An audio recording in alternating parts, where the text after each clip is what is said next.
Welcome back, Wolfpack. Verlis here, and this is how to use Emboar. Now, Emboar has some great stats. That's hit points and attack stats are actually the highest out of any starter Pokemon, and its attack stat is the single highest stat any starter Pokemon has. Now, there are some drawbacks to this. Naturally, we're going to notice that 65 defense, 65 special defense, and 65 speed.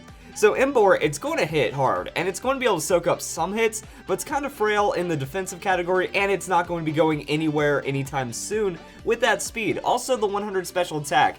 I feel the 100 special attack is kind of trolly, because we see this on a lot of Fire-type starter Pokemon, that they'll have a high attack or a high special attack, and then they'll still have a good stat in the opposite stat. So with Emboar, with Infernape, with Blaziken, we still see this, so it does give us some kind of overheat options in some cases, but I feel it's kind of some wasted points, and that is also why Emboar is the lowest base stat total Pokemon for Fire-type starters. So there are some really interesting trades right here. We have some really high, really nice stats, and a really great ability that we'll talk about in a bit, but overall, it's kind of in the middle, which is why we don't see it too often. So looking at Emboar's typing, it's a firefighter, so we have 2 weaknesses from the fire typing and 2 weaknesses from the fighting, so flying and psychic and ground and water. Those are going to be our weaknesses. Kind of common, but again, we're not looking to be a tank in this situation, so we'll be okay. And we also do get quite a few resistances: bug, steel, fire, grass, ice, and dark. So I mean, we do have options to switch in, maybe get an edge on the opponent, and overall, I think the typing's pretty solid, especially offensively. Firefighting stab going to work out pretty nice. Now, hopping into Pokemon Showdown, the details about Emboar are pretty much going to be based off the Reckless ability. This Pokemon's attacks with recoil or crash damage have 20% more power, not including struggle, but that's really all that we need to know about because of moves like Flare Blitz. So in the end, we actually really get to see that Emboar stats make a ton of sense. So the reason why this Pokemon has such high hit points and such low defenses, it could have just had like 80 something defenses, 80 something hit points, but when Gamefreak designed the Pokemon, they had it with Reckless in mind, even though it was released at a much later date, like years later after Black and White came out. So they wanted Emboar to be as tanky as a regular Pokemon with the way that the hit points and defenses break down, but at the same time, they need it to survive hits from Reckless. That if you're taking more damage from recoil moves, then you're just taking more recoil, which means you need to be on the field. You need to have that higher hit point pool to drain from, as long as you're not being touched. So I think this Pokemon has some really great trade instances. But at the same time, if it had 80s on the defenses, then it could go full on tank and become really, really powerful with that 123 attack. So really, the stats are balanced, but with the way the metagame is and just that lower speed, kind of takes a lot of power away from the Pokemon. If the Pokemon was faster, then scary things happen. So right now, Emboar's position is just kind of ultimate tank buster. That with Flare Blitz and all of its other moves, so it gets moves like Superpower. Superpower is going to be incredibly powerful. We also get Wild Charge, so that's going to be a crash move, and then we can even get something like Head Smash or Sucker Punch. So if we just put Sucker Punch in for this set, for example, we have all these very high base power moves with our very high attack that are going to give us incredible coverage, and that's really all that there is to it, that you want to come in, and if you outspeed the Pokemon, good, that means it's probably tanky and it's trying to set up, and it's a really beefy Pokemon that really can't do too much damage, and then you look to one-shot it through coverage. So since we're going to be playing that game, we have a couple options here under Choice Band.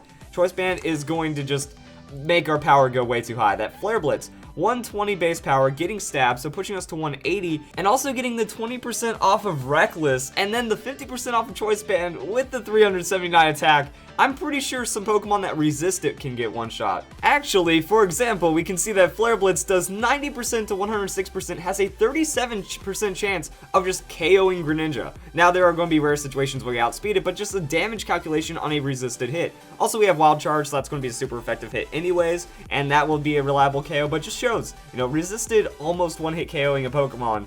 That's something you don't really hear of too often, so that's a lot of power, which means neutral hits, you're just going to be fine in doing a lot of damage. If you want the freedom to choose, then you can also go with a Life Orb. Remember, we're trying to outspeed and break down the opponents. We're not really looking to tank too many hits. Now, that is a lot of recoil damage, though, so that's where Emboar starts to get into some very problematic spots. So now I was also thinking about ultimate one-for-one trade Emboar. Now, with Reckless ability and all the power that's coming through this Pokemon, I was thinking if we max out the hit points, max out the attack, put the other point like defense or something, and if we're not getting hit by a super effective move, the opponent's Pokemon shouldn't be able to one-shot us because of at least our high amount of hit point bulk, and they have to tear through a lot of hit points in one turn to be able to knock us out. So that's why I'm thinking it has to be a super effective hit, and then we just return a superpower power onto them. Flare Blitz, Wild Charge, and this is where we would have Head Smash. That way we're getting that higher base power, still has the Reckless because it is half recoil, so then Reckless is boosting that to 180. So I mean, it's just so much power, so much coverage. The idea is you go Choice Band, you bring it in as a revenge Pokemon against something that the rest of your team can't really handle, and you make sure it gets one shot. If you force a switch on your opponent, then you're just getting free damage. You can switch out, try again later. But yeah, the idea is you take a hit, and then the recoil knocks you out, and then even if you have a little bit of health left, you probably can't do too much with it, so you might as well just leave it in and sacrifice it off, or try to save it for a later time if you are running something like Sucker Punch.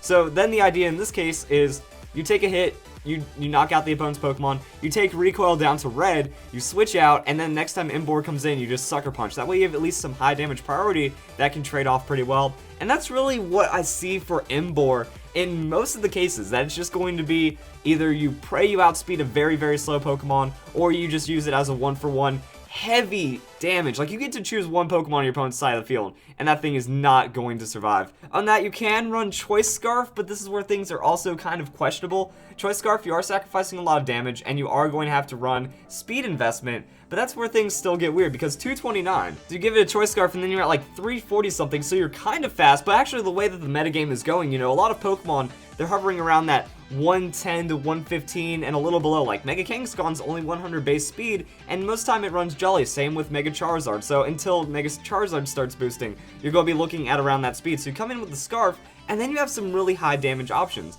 With this, I pretty much would think all these moves, maybe instead of Sucker Punch, that's where we put Wild Charge back in, and now we just, you know, we bring it in, we go for the outspeeds, we use Flare Blitz, and we try to score as many KOs as possible. Now again, Flare Blitz, even though we aren't going for that 50% more damage on a Choice Band, we can probably still find some really high damage. So let's look at Kangaskhan. So yeah, with the Choice Scarf, Superpower, going to always KO Mega Kangaskhan, and you're going to get the outspeed, and you're going to get a pretty decent resist on a Sucker Punch. So I mean, you like take a fake out on a Sucker Punch, that's not the worst thing that can happen.